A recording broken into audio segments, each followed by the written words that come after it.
আমাদের অনন্য স্টোরি সকল প্রকার পার্ট গল্প দেখতে আমাদের চ্যানেলটি সাবস্ক্রাইব করে পাশে থাকা বেল আইকনটিতে ক্লিক করে অল নোটিফিকেশন অন করে দিন। এভাবে কে খায়? ও সরি, আমি ভেবেছিলাম চামচটা তুমি। জি, ব্যাড বয়। হাত টেনে নিল বেলি। তবে এখন সব থেকে কঠিন সিদ্ধান্তের মুখোমুখি হলো, নতুন চামচ দিয়ে খাবে নাকি অনলেরটা দিয়ে। অনল ভ্রু কুচকে দেখছে তাকে।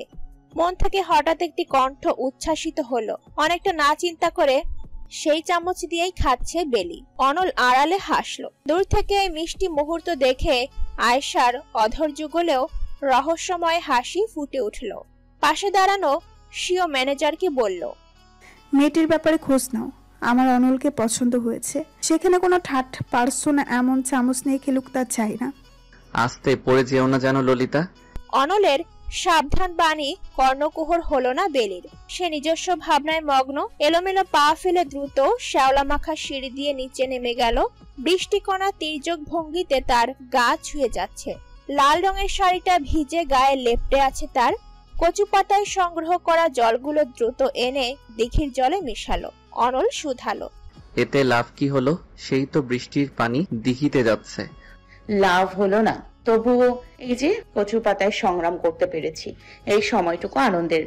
বেলির মুখ বিবরে তৃপ্তির হাসি ফুটে উঠল। অনল সেই হাসিকে নেশা ভেবে গিলে নিল। তার ঘন কালো ভ্রুগুলো খুশিতে নেচে উঠল যেন। কালো রঙের শার্ট পরেছে সে, ভীষণ দেখতে সুন্দর লাগছে। ভেজা অবস্থাতে বোধহয় সব পুরুষকে সুন্দর লাগে। একটা মোটা বাদামি কাষ্ঠল উদ্ভিদের দেহে গা ঠেকিয়ে বলল, তোমরা মেয়েরা সবকিছুতে আনন্দ পাও, অতি তুচ্ছ বস্তুতেও, কিন্তু আমার মনে হয় বৃহৎ কোনো ঘটনা ব্যতীত মানুষদের আনন্দ পাওয়া উচিত না। যেমন আপনার আনন্দ মেয়েদের মধ্যে। সোজা সাপটা খোঁচা দিল অনলকে। অবশ্য সে হেরে যেতে রাজি নয়। পা ফেলে বেলির নিকট এসে বসলো, একদম গা ঘেঁষে। এত বড় স্পর্ধা তার হলো কিভাবে? কিন্তু ব্যাড বয় শুরু থেকে সাহসী। বেলি চকিতে সরে যেতে চাইলো, কথা ঘুরানোর প্রসঙ্গে বলল, আমার পেছন পেছন আসতে হলো কেন আপনার? যদিও এই বাড়িটা ভৌতিক, আমার পছন্দ হচ্ছে না। বাড়িটা 150 বছরের পুরনো। আমার যে ক্লায়েন্ট তার পূর্বপুরুষ তৈরি করেছিল। মিটিং এর জন্য পারফেক্ট জায়গা, এজন্য চলে এলাম এখানে। যদি আজকে ফিরতে না পারি তাহলে থাকতে হবে এখানেই। তার নিশ্চয়ই খারাপ হবে না। পুরনো বাড়ি ভূতের আনাগানা যদি হয়? ভূত? আধুনিক ও বাস্তববাদী মেয়ে হয়ে এমন কথা বলা অন্যায়। এই মেয়ে, তুমি না বই পড়ো অনেক, একটু লজিক্যাল আলাপ করো। বেলি খেয়াল করলো অনল ভূত নিয়ে কথাটা খুব বেশি পছন্দ করছে না। সেক্ষেত্রে গম্ভীর কারণ কি হতে পারে? আপনি ভূত ভয় পান না? আমি আগুন মাই ললিতা। ভূতে তো ভয় পায় দুর্বল মনের মানুষেরা। তাহলে অপছন্দ করার কারণ কি? ভাবুক দেখা গেল অনলকে। দিঘির পানে তাকিয়ে ঢোক গিলল। এতে গলায় উঁচু হয়ে থাকা অ্যাডামস অ্যাপেল উঁচু নিচু হলো। বেলির শরীর শিরশির করে উঠল। বিষয়টা একটু অদ্ভুত। আমার মা ভূত জিনিসটাকে ভয় পায় অনেক। ফলস্বরূপ বাবা এই ভয় দেখিয়ে অনেক কথা মানিয়ে নিত। অনেক সময় অহেতুক কথাও। সব থেকে খারাপ ছিল, বাবা তার এক মেয়ে কলিগের সাথে কক্সবাজারে যেতে চেয়েছিল। কোনো স্ত্রী তা মেনে নিবে না। স্বাভাবিক। এরপর কি হলো? স্ক্রিপ্টেড হরর গল্পের মতন একটা ভূতের পরিবেশ তৈরি করেছিল, যেখানে রক্ষাকর্তা ছিল বাবা। ব্যাস, মাকে বাধ্য হয়ে হ্যাঁ বলতে হয়। সত্য বলতে ফোবিয়া বিষয়টি মারাত্মক। এখানে কেউ লজিক্যালি ভাবতে পারে না। আমি তখন 7-এ পড়তাম। বিষয়গুলো বুঝতে পেরে এবং মায়ের কান্নারত মুখগুলো আমাকে কষ্ট দিয়েছিল অনেক। আঙ্কেল কি? না, আমার বাবা চরিত্রহীন নয়, তবে উনি স্বাধীন চেতনায় বিশ্বাসী। ও। অনল মেয়েটির মুখের পানে তাকালো। সে চাচ্ছে তাকে নিয়ে প্রশ্ন করুক বেলি, কিন্তু বরাবরের মতন মেয়েটি নির্লিপ্ত হয়ে আছে। হঠাৎ সে নিজে থেকে বলল, আমার সব থেকে দুঃখের বিষয় জানো কি? আমার নিজের মধ্যেই গুণটা আছে যার জন্য প্লে বয় বলো। এই আলাপ থাকুক, বৃষ্টি বেড়ে চলেছে, আমাদের এখন যাওয়া উচিত। কথাগুলো বেলি পাশ কাটিয়ে চলে গেল। তা যেন ঢের বুঝতে সক্ষম হলো অনল। তবে কোনো প্রকার বাক্য সে নিজের পক্ষেও বলতে পারল না। বেলি চুলগুলো মুছে নিচ্ছে। অনবরত ফোনে কল বেজে চলেছে তার। শশীর নাম্বারটা দেখে রিসিভ করতে মন চাইল না। অনলকে নিয়ে অহেতুক প্রশ্ন বানে জর্জরিত করবে তাকে। অনল তো তার অফিসের বস, এটা মিথ্যা নয়। যেভাবে হোক চাকরিটা সে করছে। দরজায় শব্দ হলে গায়ে ওড়না জড়িয়ে এগিয়ে গেল খুলে দেওয়ার জন্য। সামনে কেয়ারটেকার লোকটি দাঁড়িয়ে আছে। আজকে তারা এখানেই থাকবে। ভাগ্যিস অফিস থেকে পলি নামের মেয়েটা সঙ্গে এসেছিল, তা নয় বিপদ বোধ হতো। এমনিতে ক্লায়েন্ট আর পুরো পরিবার সমেত এসেছে বাড়িতে। আপনার জন্য চা নিয়ে এলাম, রেখে যাব ভেতরে? না, আমাকে দিন। চায়ের কাপটা হাতে তুলে দরজা লাগালো বেলি। বৃষ্টির মধ্যে বিকেল বেলায় চা খেতে ভালো লাগবে। পেয়ালাতে অধর স্পর্শ করতে ভালো লাগায় জড়িয়ে গেল মন। এহেন সময় হুট করে জোরে শব্দ হলো কোথাও। তীব্র চিৎকার ভেসে এলো অনলের। বেলি দ্রুত দরজা খুলে বের হয়ে গেল। অনলের রুমে দরজা বন্ধ, সামনে মানুষ জড়ো হয়ে আছে। কি হয়েছে? অনল চিল্লিয়ে উঠল কেন? আর ভেতরে শব্দ কিসের? মিস্টার সেলিম তাদের ক্লায়েন্ট নিয়ে ব্যস্ত হয়ে বলল। কয়েকজন মিলে দরজা ভাঙতে যাবে, এহেন সময় তা খুলে গেল। মুখটি ব্যথায় বিকৃত করে অনল বলল, জানালা ভীষণ নড়বড়ে ছিল, আমার উপর এসে পড়েছে। আমি এক্ষুনি ডক্টরকে কল দিচ্ছি। আপনি ঠিক আছেন তো? এত তাড়াহুড়োর দরকার নেই, কোথাও রক্তপাত হয়নি, শুধু ব্যথা পেয়েছি। আপনি একটু ঠান্ডা পানির ব্যবস্থা করুন মিস্টার সেলিম। এক্ষুনি নিয়ে আসছি। বেলির পানে তাকিয়ে ভেতরে চলে গেল অনল। পেছন পেছন সে নিজেও গেল। আপনার কিছু হয়নি তো অনল? দেখি আমি ব্যথার জায়গাটি। No need Lalita. কেন? আমি দেখলে কি হবে? আপনি হঠাৎ এমন করছেন কেন অনল? বেলি নিজে থেকে হাত এগিয়ে পিঠের জায়গাটি ধরতে গেলে তার হাতটি ধরে দেয়ালে নিয়ে পিঠ ঠেকালো। দুজনের ঘন নিঃশ্বাসের মেলবন্ধন ঘটলো। অনল ব্যথাতে নাকি এক চাপা আক্ষেপে বলল, আমাকে বুঝতে পারো না কেন তুমি মাই ললিতা? আমি কিছু বলতে চাই, তোমাকে জানাতে চাই। তা কি কখনো দেখবে? আপনার থেকে আমার শোনার মতন কিছুই নেই অনল। আমার গায়ে যখন তখন স্পর্শ করা বন্ধ করুন। হাত মুচড়ে নিজেকে সরিয়ে নিতে চাইলো বেলি, কিন্তু সে অপারগ। হাজার হোক অনল তার থেকে শারীরিক শক্তিতে বেশি শক্তিশালী। এক ধরনের উন্মাদনাময় সুগন্ধ ভাঙা জানালা থেকে আসছে। দৃষ্টির পর পরিবেশ এত মাতোয়ারা সুগন্ধে ভরে যায় তা বেলি ভুলে গিয়েছিল। বুকের মধ্যখানে কেউ কঠিন থাবায় চেপে ধরলো। অনল ফিসফিস করে বলল, আমি তোমাকে ভালোবাসি। এ কথা রোজ কয়বার উচ্চারণ করেন? সহস্র কোটিবার। শুধু তোমাকে একটা কথা বলি আমি, মিথ্যা। সবাই কি আর তোমার সো কল প্রেমিক রামিমের মতন? অনল মুখ সামলে কথা বলেন, সে একজন মৃত মানুষ। বাহ, এত প্রেম এখনো? অনলের হাত একটু নরম হলে তাকে ধাক্কা দিয়ে দূরে সরিয়ে দিল বেলি। দাঁতে দাঁত ঘর্ষণ করে বলল, আমাকে মোটেও দুর্বল ভাববেন না। জীবনে এসেছেন থেকে অনেক কিছু করে যাচ্ছেন, কিন্তু আমি আজ অব্দি কিছু বলিনি আপনাকে। ভালোবাসি শব্দটা আপনার নিকট অনেক সাধারণ হতে পারে, সহজলভ্য হতে পারে, কিন্তু আমার কাছে তা খুব দামি, যাকে তাকে বলা যায় না। আমার নিকট তুমি যে সে মানুষ নও ললিতা। তুমি জানো না আমি কত রাত ধরে তোমাকে চিনি। অনলের কণ্ঠে ব্যাকুলতা। সে কি অধৈর্য হয়ে গিয়েছে বেলিকে পাওয়ার জন্য? বোধ হয় বিরহে পড়তে পড়তে এই আগুনের রাজা আজ নিঃস্ব। কিন্তু বেলি কোনোভাবে অনলের মুখ থেকে কথাগুলো মেনে নিতে পারছে না। সে সোজা সাপটা জানান দিল, আপনি জোর করে অফিসের কাজে রেখেছেন, আমি তাতে না করিনি।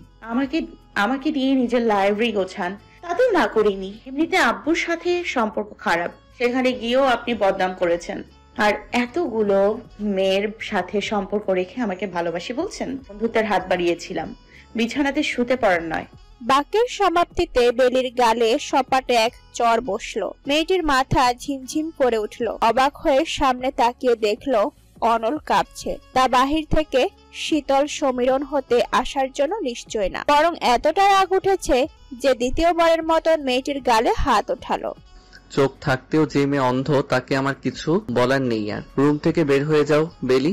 আপনার সাহস কত বড়! ওহ প্লিজ, চর খেলে সবাই এক ডায়লগ দেয়, আমার সাহস বরাবর বেশি ছিল। আগেও বলেছি তোমাকে শাসন করতে সাহস লাগে না। বের হও, বের হও এক্ষুনি। এমন একটা চর নিজের প্রাক্তনকে অতীতে দিতে পারলে আমি বুঝতে পারতাম যে তুমি সাহসী। বেলির চোখে অশ্রু চলে এলো। সিক্ত ঢোক গিলল সে। অপমানের শরীরটা কেমন যেন করছে তার। অনলকে পাশ কাটিয়ে সে চলে যেতে নিলে পেছন থেকে পুরুষটি ডেকে বলল, আর কি বললে যেন? আমি মেকআউট করার ধান্দাতে করি? বাক্যকে বিকৃত করবেন না। শুয়ে পড়ার কথা আর মেকআউট একই অর্থ বহন করে। বেহুদা তর্ক করো না। তো শুনে রাখো, আমি তোমাকে এমন পরিস্থিতিতে নিয়ে আসার সামর্থ্য রাখি যেখানে আমাকে পাওয়া তোমার সমস্ত ধ্যান ধারণা হবে। যাও এখন বের হও। বেলি কিছু বলার জন্য মুখ খুলতে চাইলে অনল শুনল না, উল্টো তেড়ে এসে দরজার বাহিরে বের করে দিল। কি আশ্চর্য টক্সিক মানুষ ছেলেটা। বেলি মনে মনে সিদ্ধান্ত নিল সে বাসায় ফিরে রিজাইন করবে, আর একবারও অফিসে যাবে না। খাবার টেবিলে বেলিকে খুব উদাসীন দেখাচ্ছে। রেবেকা কতক্ষণ ধরে এটা ওটা জিজ্ঞেস করছে, কিন্তু সে খুব একটা কথা বলছে না। কিভাবে সে মাকে বলবে যে অনলের নিশ্চুপ ব্যবহার তাকে ভাবিয়ে তুলেছে? গতকালের সেই অনাকাঙ্ক্ষিত ঘটনার পর থেকে পুরুষটি তার সঙ্গে কথা বলে না। আসার সময় যখন চাকরি ছাড়ার কথা বলল তখনও চুপ, এভাবে যেন নিজের সম্মতি দিয়েছে। বেলি মানছে যে ঋণাত্মক জবাব সে আরো ভালো পন্থায় দিতে পারত। অনলের মুখে ভালোবাসি শব্দটা শুনে সে মেনে নিতে পারেনি। সত্য বলতে বোনকে চিন্তায় মগ্ন দেখে সিয়াম জোরে বলল, কি ব্যাপার বেলি, কিছু নিয়ে চিন্তিত? না ভাইয়া। তাহলে ঠিকঠাক ভাবে খাবারে মনোযোগ দে। আমি সবাইকে একটা কথা বলতে চাচ্ছি। তোফায়েল ঘোষণার সুরে বলল। লোকটা কিছু বলতে চাচ্ছে, এর মানে তা গুরুত্বপূর্ণ। রেবেকার দিকে তাকিয়ে বলল, এত গুরুত্বপূর্ণ সিদ্ধান্ত আমি নিজে নেওয়ার ক্ষেত্রে যথেষ্ট বিচক্ষণ, কিন্তু তবুও জানানো দরকার। সিকান্দার সাহেবের খুব কাছের একজন জানালো অনলের বিয়ের কথা ভাবছে। এখন আমি বললাম তাহলে শশীর কথা বলতে। আমার মনে হয় দুই পরিবার থেকে কোনো রকম সমস্যা হবে। ব্যাস, এরকম কিছু একটা হওয়াটা বাদছিল বেলির জীবনে। মুখে থাকা খাবার সে গিলতে ভুলে গেল। সে কাল অনলকে প্রত্যাখ্যান করেছে। সে জানে পুরুষ মানুষের ভীষণ বদ অভ্যেস আছে, প্রতিশোধ পরায়ণ হয়ে থাকে। অনল যদি এমন কিছু করার জন্য বিয়ে করে শশীকে, না, নিজের বোনের এত বড় সর্বনাশ সে হতে দিতে পারে না। এসব বেলির নিজস্ব ভাবনা। এই অহেতুক ভাবনাকে অতিক্রম করে অনলের ভালোবাসা দেখার সামর্থ্য যেন মেয়েটির কোশমিন কালেও হবে না। আমি কিছু বলতে চাচ্ছি। তোমার বড় বোনের বিয়ের ব্যাপারে কথা হচ্ছে, তোমার নয়। এখানে কোনো কথা থাকতে পারে না। তোফায়েলের কথাতে বেলির মুখটা কালো হয়ে গেল, কিন্তু সিয়াম তার হয়ে বলল, বেলির কথা এখানে জরুরি বাবা, কারণ সে অনেকটা অনলের কাছাকাছি থেকেছে, আমাদের থেকে বেশি চিনে। একথা আমি মানতে রাজি নই। বেলি ছোট মানুষ। এছাড়া সিয়াম তুমি হয়তো দেখোনি, কিন্তু অনলকে সে পছন্দ করে না। বেলিকে শাসন করেছিল তাই। আমি মতামত নিতে চাচ্ছি রেবেকা তোমাদের তিনজনের কাছ থেকে। শশী, কোনো কিছু বলার আছে তোমার? না বাবা, আপনি যে ভালো বুঝবেন। আর রেবেকা? নারীটি মলিন হেসে বলল, শশীর যখন কিছু বলার নেই, আমারও না। রেবেকা কথাগুলো খুব শঙ্কা রেখে বলল, কারণ অনলের চোখে সে অন্য কিছু দেখেছে। সেটা কি ভুল? বেলি শব্দ করে উঠে দাঁড়ালো। রেবেকা শশব্যস্ত হয়ে জিজ্ঞেস করলো, আমি যখন এই বাসার কেউ নই তখন এখানে থাকা মানায় না। উত্তরের অপেক্ষা না করে সে ছাদে উঠল। হাতটা পাশে থাকা ট্যাপের পানিতে ধুয়ে কার্নিশ ছুঁয়ে দাঁড়ালো। পুরো আকাশ নিকশ কালো অন্ধকারে লেপ্টে আছে। বেলির মনে পড়ে গেল ছোটবেলায় পুরো আকাশ জুড়ে তারার মেলা বসতো। সেসব এখন আর দেখা যায় না। কত গোনার চেষ্টা করেছে সে, তবে পারেনি। অকস্মাৎ অচেনা সুরে হারমোনিকা বেজে উঠল। কি অদ্ভুত সেই সুর! বেলি শব্দের উৎস খোঁজার জন্য পেছন ফিরে তাকালো। অদূরে বাড়িটার ছাদে অনল দাঁড়িয়ে আছে, সেখান থেকেই হারমোনিকার শব্দ আসছে। তিমিরেও বেলি ঠাওর করতে পারে অনলের মধ্যে থাকা বেদনার আগুনকে। এই প্রথম কেন যেন পুরুষটার জন্য তার মায়া হচ্ছে। টক্সিক শয়তান ব্যাড বয় অনলের জন্য ললিতার মায়া হচ্ছে। মিস্টার অনল কাশ্যপ, আমাদের দেখা হচ্ছে খুব শীঘ্রই। আপনার জন্য একটি উপহার আছে যা খুব পছন্দ করতে চাচ্ছেন আপনি। জ্বলে ওঠা স্ক্রিনটার দিকে খানিকটা সময় তাকিয়ে রইল অনল। আয়শার এমন রহস্যময় মেসেজ তার সুদর্শন কপালে ভাঁজ ফেলল। এমনিতে ভীষণ মন খারাপ, এর উপর যদি অপছন্দনীয় কোনো ঘটনার সম্মুখীন হয় তবে খারাপ লাগবে। বিষয়টি থেকে আপাতত মনোযোগ সরিয়ে নিল। দরজায় শব্দ হলে দেখতে পেল সিকান্দার ভেতরে ঢুকছে। অনল দীর্ঘশ্বাস ফেলে বলল, আমার ঝগড়া করার এনার্জি নেই। সিকান্দার ঈষৎ নাখোশ হয়ে জবাব দিল, তুমি আমার ছেলে, সবসময় কেন মনে করো যে তোমার সঙ্গে বাক বিতণ্ডাতে জড়ানো আমার জীবনের একমাত্র বিষয়? আমি গুরুত্বপূর্ণ একটি কথা বলতে এসেছি। শুনলাম বেলি নাকি রিজাইন করেছে, হঠাৎ কেন? সে আগে থেকে জবটা করতে চাইনি, সেক্ষেত্রে সিদ্ধান্তকে সম্মান করেছি আমি। সিকান্দার একটু উসখুস করছে, বারংবার নিজের গলার টাই ও হাতের ঘড়ি ঠিক করছে। বাঁকা চোখে বারবার মনের পরিস্থিতি অনুধাবন করতে পেরে অনল বলল, কিছু বলবেন? শশীকে তো চেনো? জি, বেলির বোন। তোমার সরফরাজ আঙ্কেল বিয়ের প্রস্তাব এনেছে। পাত্রী শশী। মিস্টার তোফায়েলকেও বিষয়টা জানিয়েছে। আপত্তি নেই তার। এজন্য তোমার কাছে মতামত নিতে এলাম। তোফায়েল আঙ্কেলের সাথে কথা হয়েছে আপনার? হ্যাঁ, আজ সকালে মর্নিং ওয়াক করার সময় হয়েছে। আপনি জানেন আমার কি সিদ্ধান্ত? শশী মেয়ে হিসেবে খারাপ নয়। আমি তা বলিনি, বরং সবার নিজস্ব চিন্তা ভাবনা আছে। আমি কাকে স্ত্রী হিসেবে জীবনে মানতে পারবো সেটা নিশ্চয়ই অন্য কেউ ঠিক করে দিবে না। আপনি নিজের জীবন দেখেও কি বুঝতে পারছেন না মতামতবিহীন বিয়ে একটা অভিশাপ? অনলের একটি দারুণ গুণ আছে, আর তা হলো সে স্পষ্ট ভাষায় কথা বলে এবং মনে কোনো সংশয় রাখে না। সিকান্দার মাথা দুলিয়ে বলল, আমি তাহলে না করে দিচ্ছি, কিন্তু ভ্যালিড রিজন ছাড়া বিষয়টি দৃষ্টিকটু মনে হবে। এই সংশয়ের উত্তরও জানেন আপনি? বেলি। অনল প্রহেলিকা করে বলল, আপনি ভালো জানেন। তবে বড় বোনকে রিজেক্ট করে ছোট বোনকে বিয়ে করাও কিন্তু ট্রু জেন্টলম্যানের কাজ নয়। আমি তা নই, বরং অনল কাশ্যপ অনেক মন্দ একজন মানুষ, সাধু হতে পারিনি সে। ওকে, তুমি তবে বিষয়টি হ্যান্ডেল করো, কারণ ভবিষ্যতে এখানে যখন জড়িত তবে চাইলে বেলির কথা আমি বলে দেখতে পারি। সঠিক সময় নয় এখন, আমার বহু কাজ বাকি। ফোনে টুংটাং শব্দ বেজে উঠল। মেসেজ ওপেন করতেই অনল মুখ বিহ্বল উজ্জ্বল হয়ে উঠল। বেলি মেসেজ পাঠিয়েছে। অবশেষে মেয়েটা তার বইগুলো চুরি করতে সক্ষম হয়েছে। আবার বড় মুখ করে মেসেজে বলেছে জ্বরের প্রতিশোধ। অনল গা ছেড়ে দিল চেয়ারে। প্রতিশোধ কত প্রকার কি তা সে বেলিকে দেখাবে। দোলনা মৃদু ছন্দে দুলছে, সেই সঙ্গে ঈষৎ শব্দে উপরের আওয়াজ চারদিকে মুখরিত হয়ে আছে। বেলির হাত জোড়ার মাঝে মির্জা গালিবের রুবায়েত বইটি শোভা পাচ্ছে, কিন্তু তার কোনো মনোযোগ নেই। অনল এখনো তাকে মেসেজের জবাব দিল না। ভীষণ অন্যায় সিন করে কাউকে জবাব না দেওয়া। ক্ষণে ক্ষণে অনলের ললিতার মনে বৃষ্টি নামছে। এক ধরনের উৎকণ্ঠা যেন শূন্যতায় মোড়ানো হৃদয়ের চারপাশে। দীর্ঘ শ্বাস ফেলে সেই বইটা বন্ধ করে দিল শশী। এত সময় তার সামনে বেতের সোফায় বসে ল্যাপটপে কাজে মগ্ন ছিল।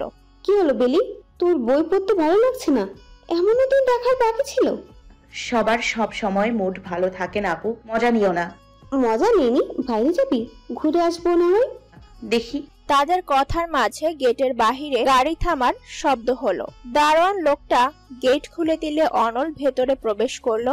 অমায়িক লাগছে তাকে পরন্ত বিকেলের পানসে রোদে। বেলির মন কেমন করে উঠলো আবার।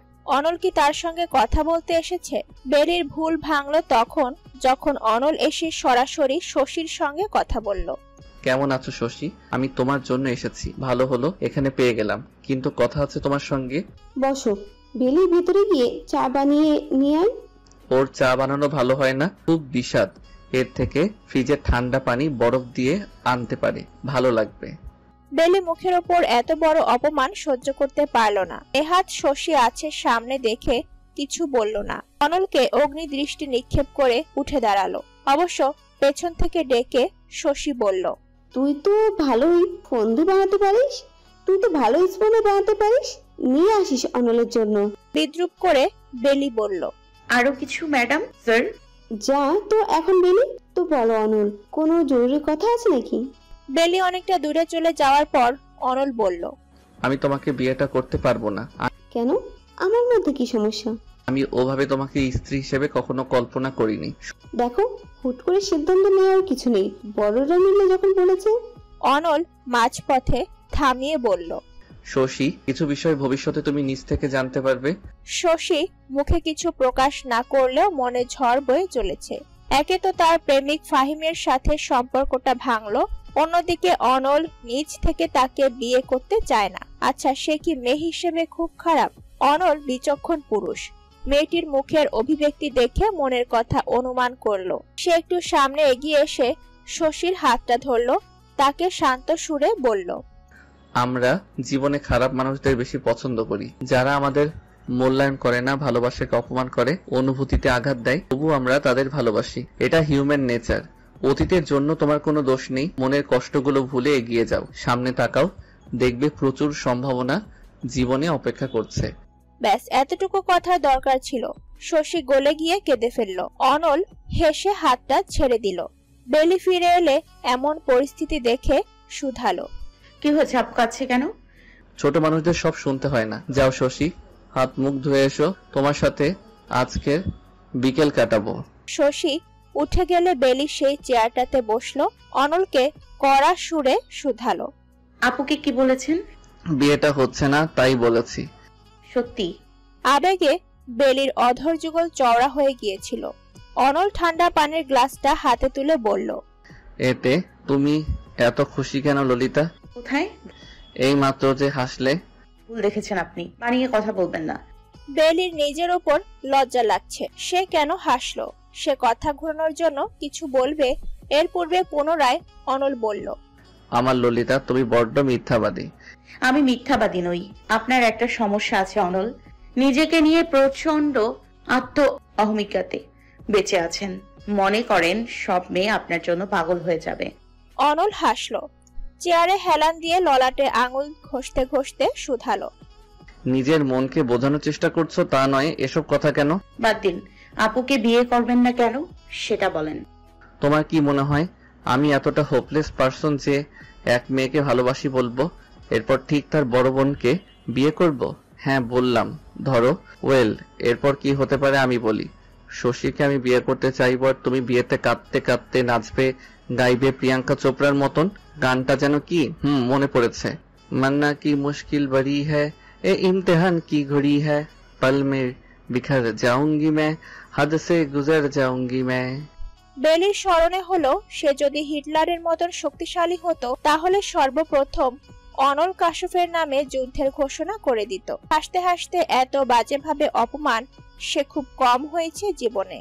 দীর্ঘশ্বাস ফেলে নিজের মনকে বোঝালো, পৃথিবীতে সবকিছুর অভিজ্ঞতা থাকা জরুরি। তাদের কথার মাঝে শশী চলে এলো। বেলির সঙ্গে এরপর অনলের আর কোনো কথা হলো না। নিজের বোনের জন্য মায়া হলো বেলির, কিন্তু সে নিরুপায়, কারণ কিছু সিদ্ধান্ত সৃষ্টিকর্তা নিজে নেন। সন্ধ্যার সময় যেন স্নিগ্ধ এক বাতাস বয়ে যায় বাতাবরণে। অনলের শরীরে ক্লান্তি ভর করেছে। আজ অফিসে অনেকটা দৌড়ঝাঁপ করতে হয়েছে। এদিকে বেলির কাছাকাছি থাকার ইচ্ছেটাও দমন করতে পারছে না। আপনি অফিস থেকে সরাসরি এখানে এসেছেন? অনলকে চট করে শুধালো বেলি। এক ধরনের শঙ্কা তার কণ্ঠে। অফিস থেকে এসেছি, মূলত নিজের সিদ্ধান্ত জানানো দরকার ছিল। বিয়ে অনেক সেনসিটিভ বিষয়। তবে অনেক ক্লান্ত নিশ্চিত। বেলি, তুই কি অনলকে তাড়িয়ে দিতে যাচ্ছিস?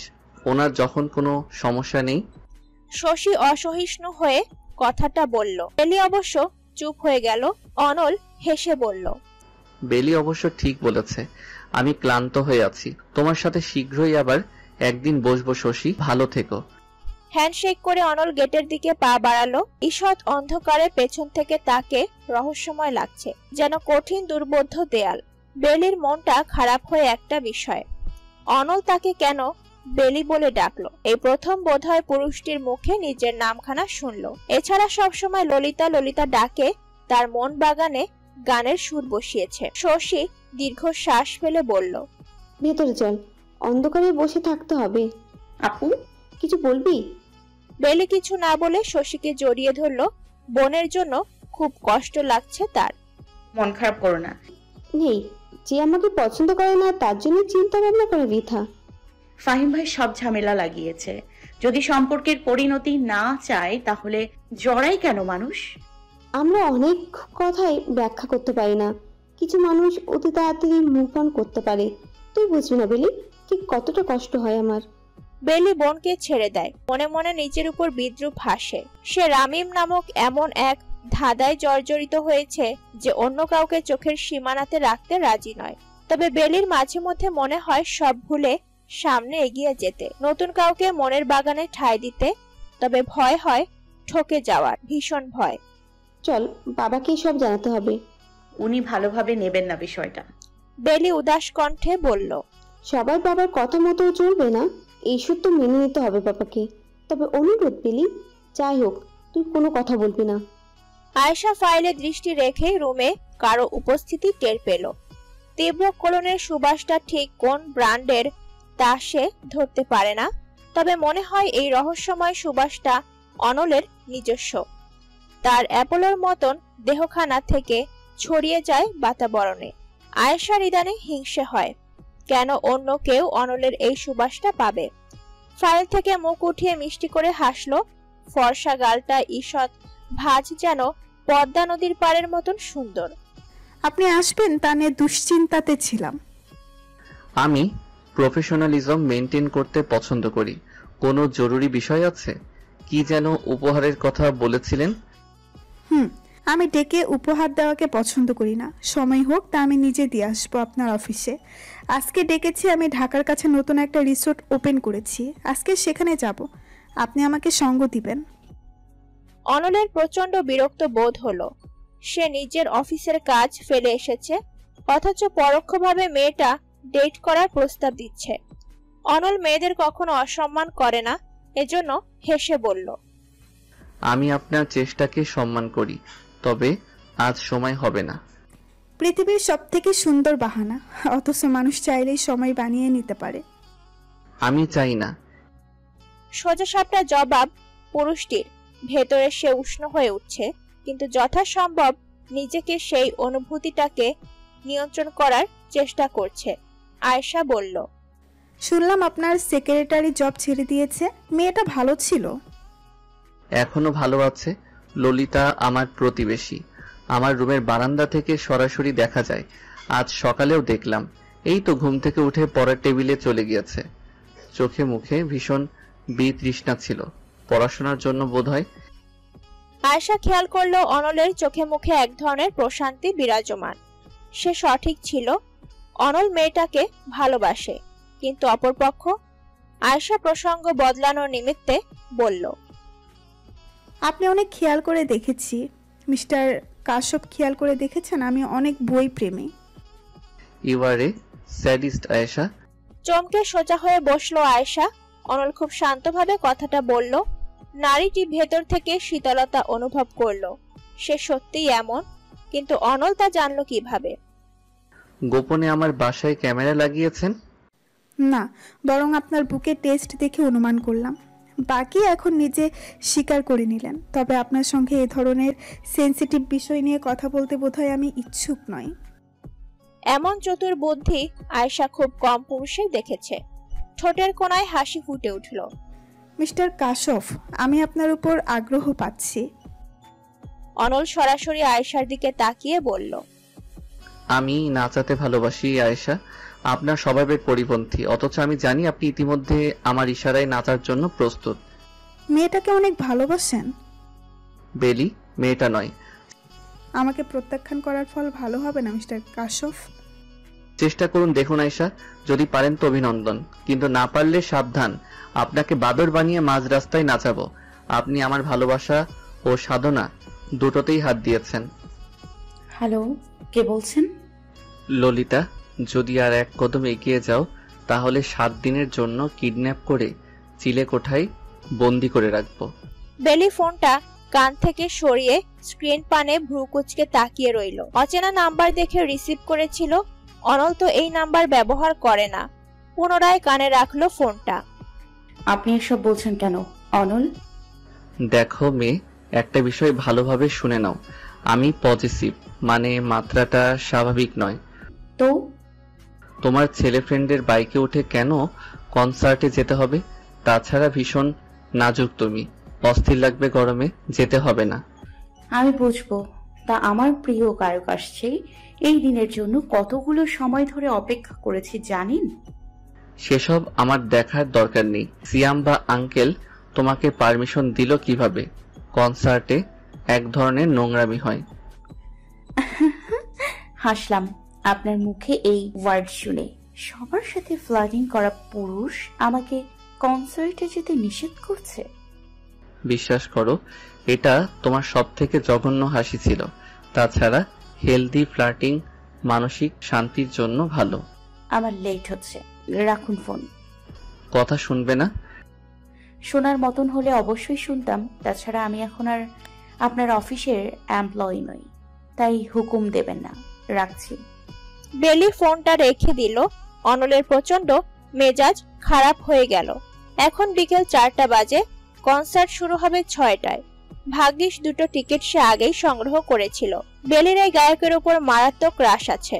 বিষয়টা ভাবতেই অনলের বিরক্ত বোধ হলো। দ্রুত সে রেডি হয়ে নিল। এখন না বের হলে বেলির আশেপাশে থাকতে পারবে না। বাইকের চাবি নিয়ে সিঁড়ি দিয়ে নামতে গিয়ে অর্ধেক পথ থেমে গেল। ভূত দেখার মতন চমকে উঠল সে। আয়েশা বসে আছে ড্রয়িং রুমের সোফায় অনলের মায়ের সাথে।